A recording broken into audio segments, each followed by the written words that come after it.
Okay, okay. Um, Hello everyone. Welcome to our Lunch and Learn webinar. So we'll get started, and as you can see on the screen and when you signed up, today we're talking all about swallowing and achieving success in it, and also just talking about when referrals might be indicated to us. So we'll get started, but I do want to acknowledge the traditional owners of this land and pay respects to the elders of the past and present as we go into this presentation.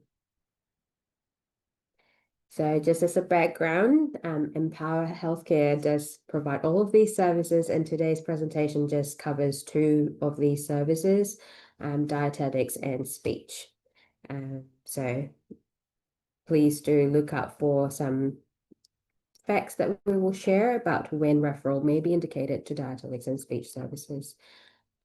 Moving on to the next slide. So today we will start with some introductions, of course, and then later on we'll move into talking about swallowing, dysphagia, what dysphagia is, and how we can manage it. And I'll hand over to Lucy, who will then talk us through the impact of it on nutrition. And we'll have question and answers at the end. So please feel free to use the Q&A box to type in your questions throughout the session, and we will answer it at the very end. So introductions. So my name's Doralyn, and I am a speech pathologist. So my area of expertise is all around swallowing and what happens when swallowing goes wrong, which causes dysphagia. So dysphagia is just a medical term for swallowing disorders. And as a speech pathologist, we assess that potential problem and make recommendations, which can include strategies, food and fluid modifications. And we also think a lot about how we can make the swallow and the mealtime safer to reduce any choking and also the risk of what we call aspiration pneumonia, which I'll talk a bit more about later. Awesome. And I'm Lucy. I'm a dietitian. And so just explaining firstly what dietitians do. So dietitians use their expertise to assess individuals and to make sure that they're meeting their nutritional needs to support health, manage medical conditions, and prevent disease. Dietitians can also develop personalized nutrition plans based on the individual's goals, their medical history, their cultural preferences, and also their lifestyle. We can also provide education and counseling to individuals to promote healthy eating habits and improve dietary and health benefiting behaviors. Thank you, Lucy. So moving right from introductions to swallowing and what dysphagia is. So in order to understand what's not a normal swallow, we need to get a little bit of understanding about what a normal swallow is. So we all swallow every day, up to about 700 times at least. And it's something that happens so quickly, we don't think about it. It can happen when we want to swallow, so it's partially what we call reflexive. When we want to swallow, we can think about it and do it, but other times it happens without us thinking about it, like when we're eating and drinking. So it's very, very coordinated, but happens so quickly in less than a second. And the reason why it's so coordinated is because it uses about 26 pairs of muscles and 5 different nerves, cranial nerves, in order for that swallow to happen in a safe and timely manner. So there are 4 different stages of swallowing, and I don't expect us to remember this, but it's just good to know because those are the 4 stages: the preoral, oral, pharyngeal, and esophageal phases. Things can go wrong in each of those phases and on, if not all of those phases. And if one thing goes wrong, the whole system is thrown off because it's such a highly coordinated action that we do. So I do want to show us a quick video of what a normal swallow looks like when we do x-rays. This is what we usually see, and this is the type of assessment that speech pathologists do in the hospitals. It's called a video fluoroscopic swallow study. Long name, but essentially x-rays your swallow from the side. And I'll talk us through it if you play it. So here you can see a normal swallow, and the food enters our esophagus, our food pipe. and we don't want it to go into the trachea, which is our windpipe. So that dark fluid that you saw, that's liquid, that's going from the mouth into the food pipe. But here you see the fluid getting stuck in the throat and going down the wrong way, down the front. So just above that dark patch, which is your shoulder, just above there, you see it going down the wrong way into the windpipe. And that's one of the things that can happen when your swallow doesn't work properly. And when it does enter your airway, that's what we call aspiration. And when aspiration happens repeatedly, when food and fluid enter your trachea, your windpipe, instead of your food pipe, you can get a chest infection, which we call aspiration pneumonia, and that can be fatal. So there is deadly consequences to when your swallow doesn't work the way it needs to. And there are multiple reasons for your swallow to not function the way it needs to. Age could be one, medical conditions could be another, and they sort of guide what we need to do to manage dysphagia. But dysphagia is the medical term for difficulty in swallowing, like I mentioned. And then again, there's many different things that can impact it. And the reason why the phases of the swallowing is important is because we describe dysphagia when we assess it based on the area that is affected. So a pharyngeal dysphagia, if things in the pharynx goes wrong, and we also range it based on severity. Next slide. So these are just some signs and symptoms of what dysphagia can look like. Obviously, we talked about aspiration, like what the video showed us, and that's just one sign of dysphagia. And the way that obviously you can't see the swallow like an X-ray, but the way you see that from the outside is when people cough or throat clear when they're eating and drinking, because our body's natural way of responding to food and fluid entering our lungs or the wrong way per se is to cough and get it out. So coughing is a big sign of things going wrong when you're eating and drinking. Other things could be when people start getting tired and unable to participate in their meals, or a feeling of something getting stuck in your throat, like it's just not going down. Otherwise, just avoiding food because it's too hard to have. Those are all signs that something might be going wrong with the swallow.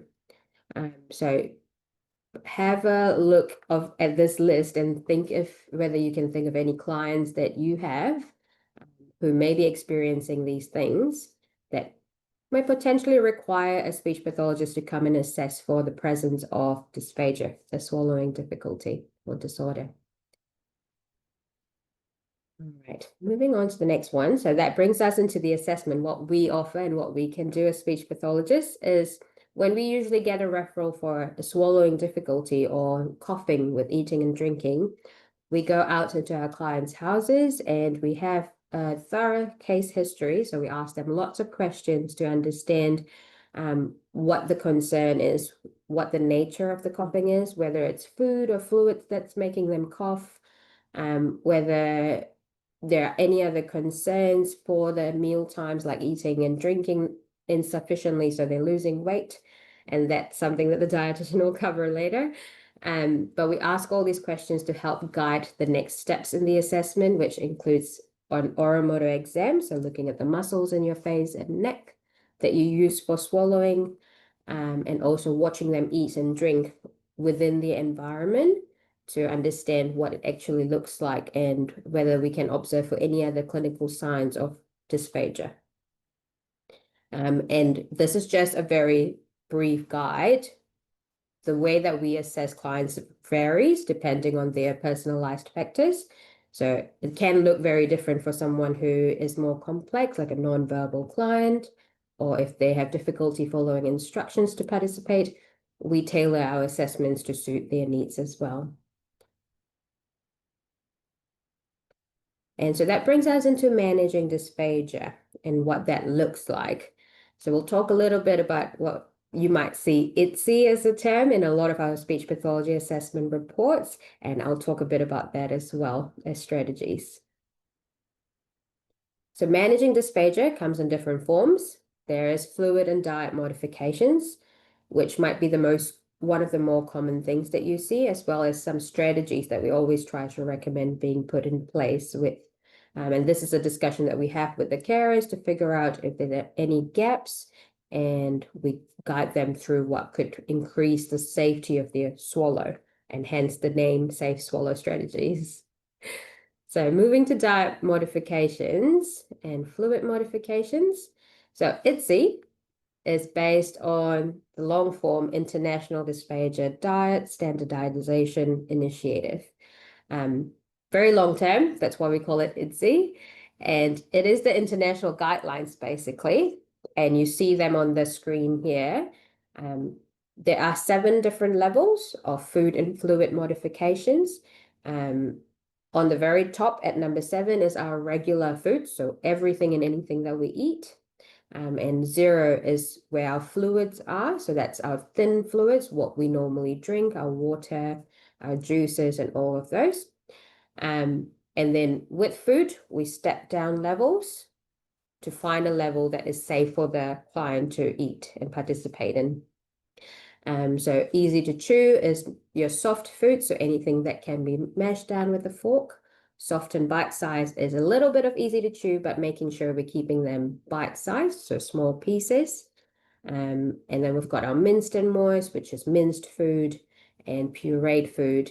And you'll see that level 4 and 3 overlaps on the fluid and the food diagrams, because that's essentially around the same consistency. So pureed is extremely thick fluids, which we very rarely recommend, because again, then they would be eating pureed drinks as well, which is not very tasty or enjoyable for quality of life. Usually the maximum that we sort of recommend is moderately thick fluids, and then stepping down from there, you've got your mildly and slightly thick, and they just vary in how thick they are and how viscous they are.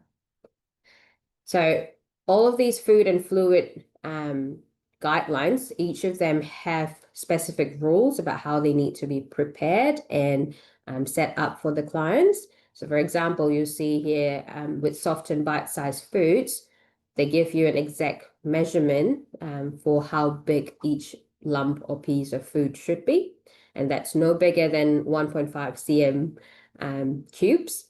Obviously, we're not going to put a ruler to our foods. We usually go, that is about the size of 1.5 cm, so the size of the tip of your thumb.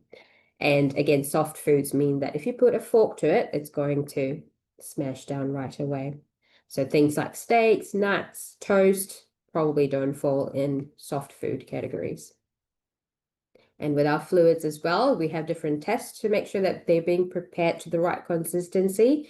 Because when we recommend thickened fluids, we're usually relying on the person, the client themselves, or their carers and family to prepare thickened fluids. So we always ensure that we're involved in helping them figure out the right process of preparing fluids, and also testing if they are the right consistencies, so that they're adhering to recommendations long term. So that's modified diets and fluids at a glance, and that's just one way of managing dysphagia. So safe swallow strategies are also a big portion of managing dysphagia, ensuring that clients have a safe swallow and are successful with their swallowing abilities. So we've got positioning and environment, and this is usually the first thing we always talk about. Whether we're sitting upright when we're eating and drinking. I know when I have chips at night, I'm laying back and munching away, and I don't even realize that I'm sliding down. But with clients who are at risk of dysphagia, at risk of aspiration, we always recommend that we're sitting upright in a chair, your feet on the ground, so that you maintain a position that gravity helps with, to send food and fluids down the right way into your food pipe, your esophagus, rather than your trachea. And the environment can matter for different clients. So clients with dementia or post-stroke with some neglect of which site they are able to recognize and register. Those type of clients may require specific setups that are familiar to them, that they're able to rely on to be able to eat and drink safely. Sometimes environment can also mean turning the TV off to reduce distractions, so that clients can focus on their mealtime so that they're mindfully eating and they're not just eating in the background and their attention is all on the television. So those are just some of the strategies that we can recommend to optimize someone's position and environment to enable a safe swallow. And moving on to the next strategy, we do talk a lot about assistance and supervision. Some of the clients that we have do rely on a carer to feed them, but we do encourage that clients feed themselves as much as possible, even if that means that we're using hand over hand where able to feed themselves, because that autonomy does increase the swallowing safety significantly. The reason being, when I talked about the phases of swallowing, if you realize the very first phase is pre-oral. So your swallow actually starts before food and drink enter your mouth, because your brain is already looking at the food and looking at the fluid and sort of processing those sensory signals of smell, of sight, to make up a swallow in your head that is safe. So when you take away the feeding, you're taking away the pre-oral phase of swallowing. So even if you're assisting someone with feeding, with our clients, we often tell their carers, guide them through what the meal looks like, tell them what they're having if they can't see, tell them what ingredients are on their plate, whether it's mashed potatoes or roasted potatoes. Those things make a difference because they're getting information to make up a good, safe swallow. And so we do talk a lot about strategies when it comes to assistance and whether they need supervision when they're eating and drinking. And all of these are backed by the observations that we make during assessment time. And one of the most important strategies that we always emphasize is oral cares. So making sure that if they've got dentures, they're cleaning their dentures regularly, especially after meal times when bits get stuck up in their dentures and their plates, and ensuring that they're toothbrushing. If they need to floss, they're flossing. And the reason being that we talked about aspiration pneumonia, and that's the worst case scenario. If someone is aspirating, they're bringing food and fluid down into their trachea, but they're also bringing down the bacteria in your mouth and your upper respiratory tract down into your lungs. And it's the bacteria that sort of cultivates in your lungs and turns into a chest infection. So if you're reducing the bacteria in your mouth, there's evidence that it's significantly has an impact on reducing the rates of aspiration pneumonia in older adults. So always maximizing oral cares. That's the one recommendation that is universal to all our clients. So we do more oral care education than we do think that we would do, at least for me when I signed up for this career. I didn't think we'd talk about oral cares as much, but we really do. And I'd like to emphasize that if you're taking away one thing, I can't speak for Lucy, but if we're taking away one thing, please do talk about oral cares with your clients and refer to us if you need further education around this area. So finally, I do want to talk a bit about this mealtime management plan, which we do here as speech pathologists. So we come up with this plan at the end of assessments if required to just include all of the information that I've talked about managing dysphagia. So food fluid modification, supervision, if there's need for cutlery modifications, and that can be in liaison with an occupational therapist. The safe swallow strategies that I've spent the last few minutes talking about, and also how they take medication, because that's something you swallow as well. So those are all things that we put on a single page just for access and easy reference, whether it's for the case managers and support coordinators reference, whether it's for the family to look back at as a reminder, and if there are carers coming in and out or other healthcare professionals, it's just a single page reminder. And this is something we need to review regularly. So you might need speech pathology reviews every now and then to ensure that this remains up to date for a client who needs it. And I think that's me.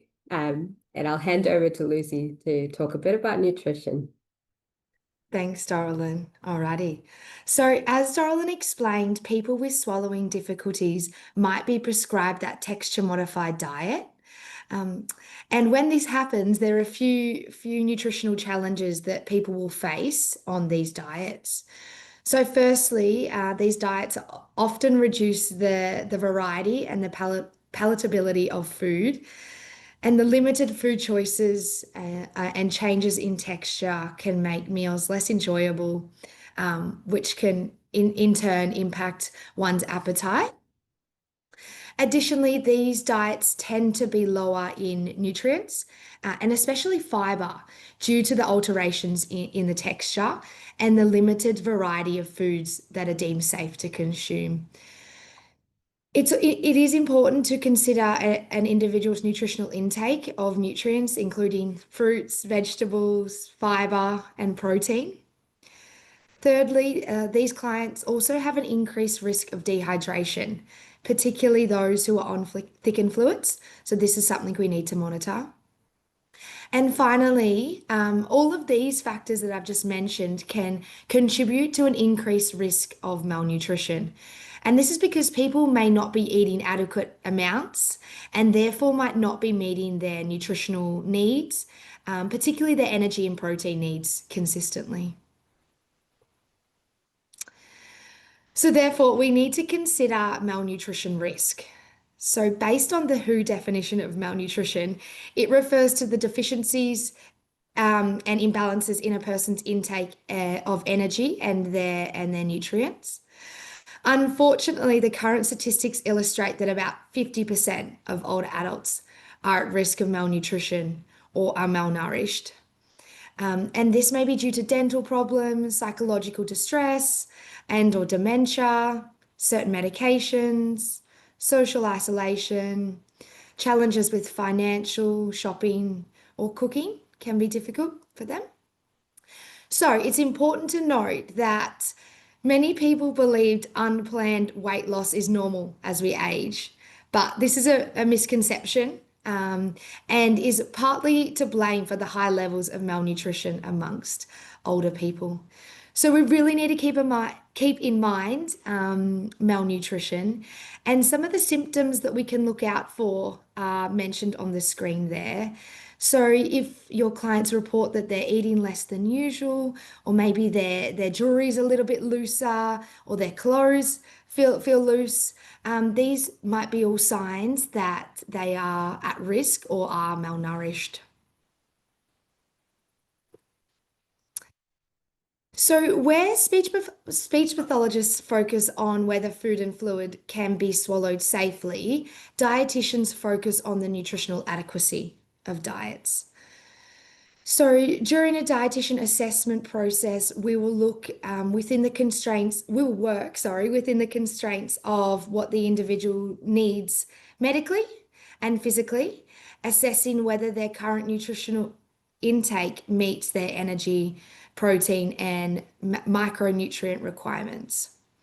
So, based on the information we gather during the assessment, we can develop individualized nutrition care plans to optimize health outcomes and assist individuals to meet their goals.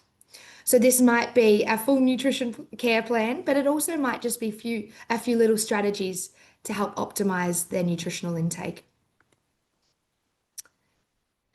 So that's where these strategies will come into place. And on the screen, you can see a few of the common strategies that dietitians often suggest to assist people in increasing the nutritional adequacy of their diet. So, for example, we might recommend that we add lots of herbs and spices to our foods to make the foods more enjoyable. You might see these food molds being used regularly. There's an image of them on the screen, and that is to just increase the look of the food. So even though it's texture modified, the food actually looks like real food. You can see some peas on that plate look like real peas. So that can increase the palatability of these foods.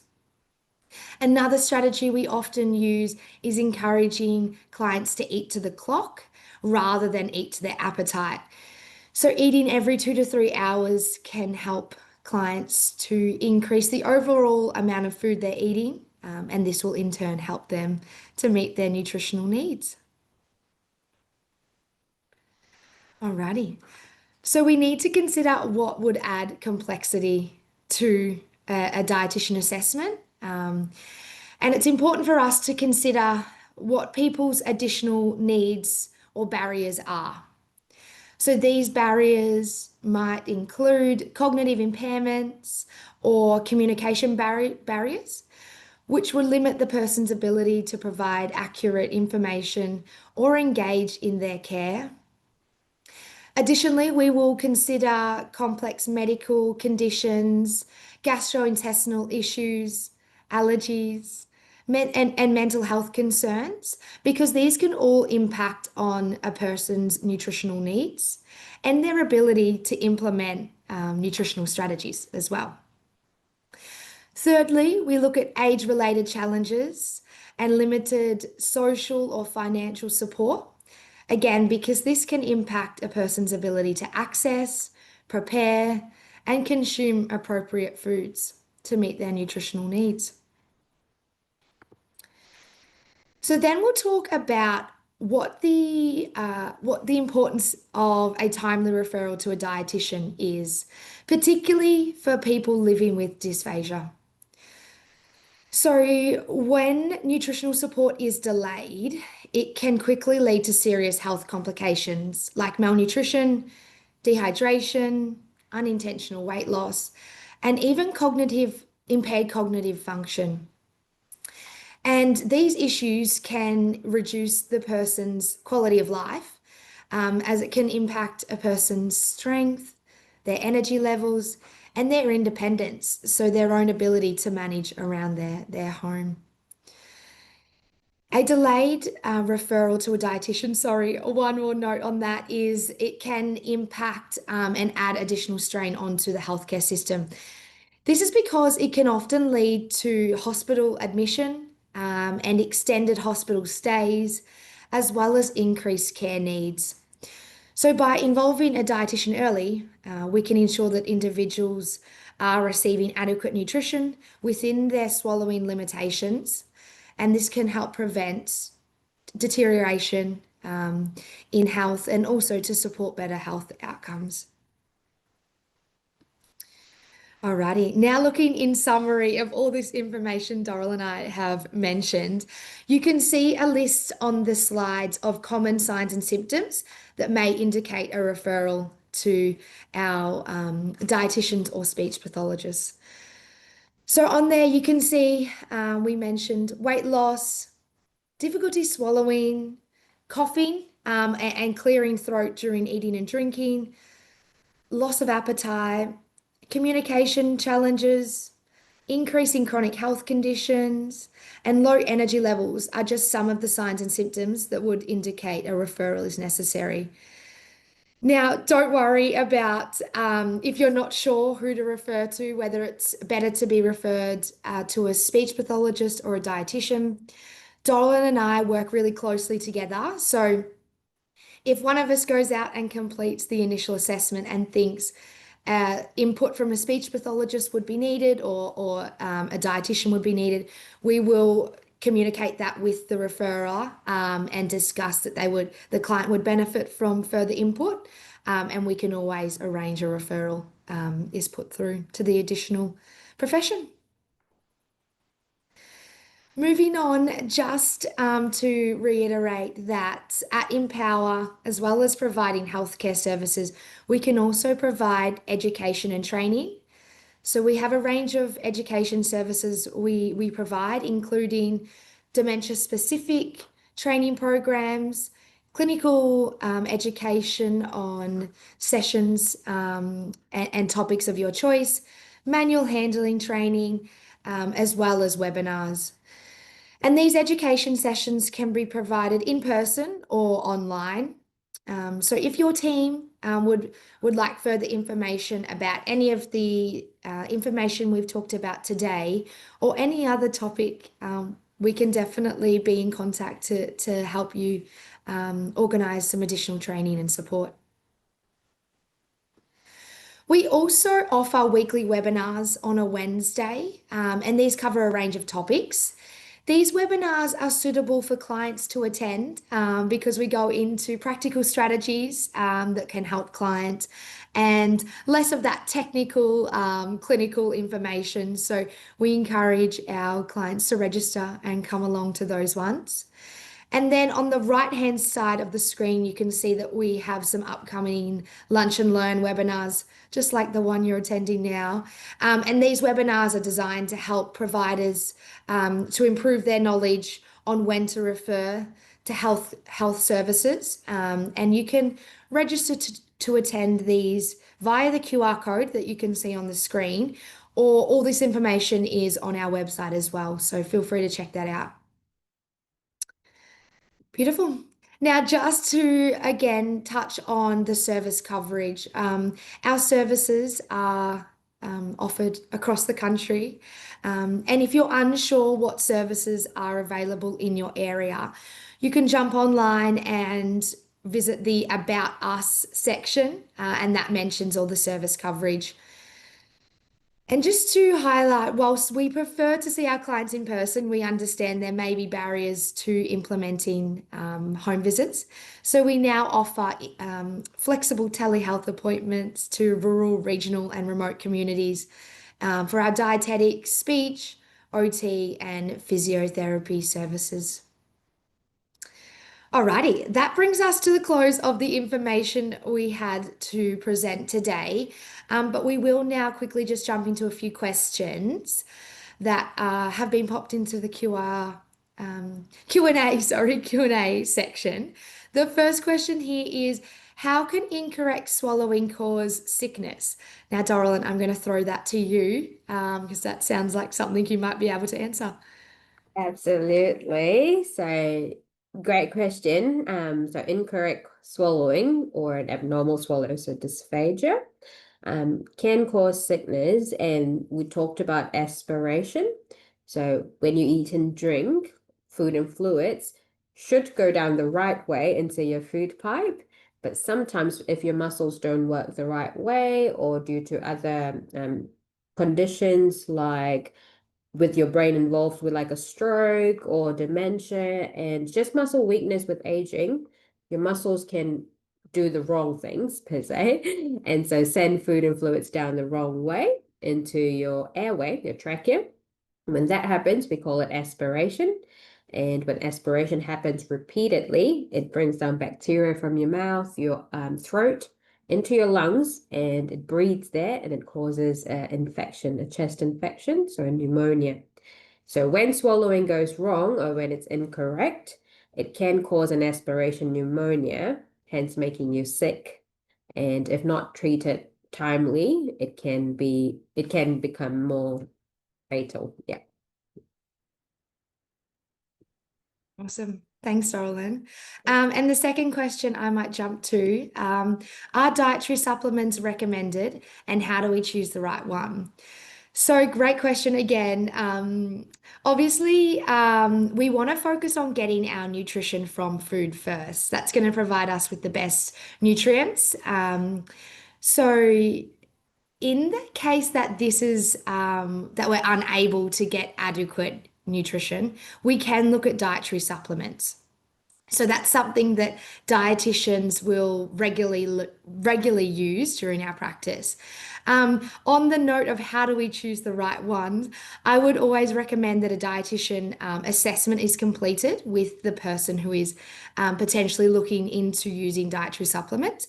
Because what we will do is provide a real thorough assessment of their current dietary intake and the barriers they may be facing, which is, for example, the swallowing difficulties.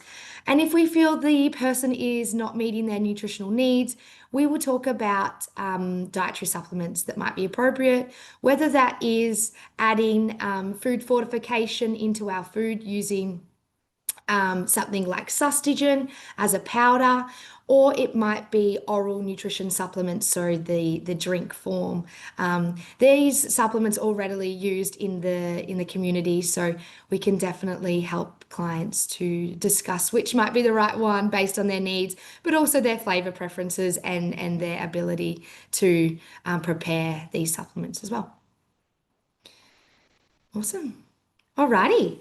Now, I think that's all the questions for today. Thank you so much for joining. Hopefully, you found that useful. If you have any other questions, feel free to reach out to our admin team. You can buzz us on the phone or on the website. There's lots of information, or you can access this recording on our YouTube channel too. Alrighty. Thanks.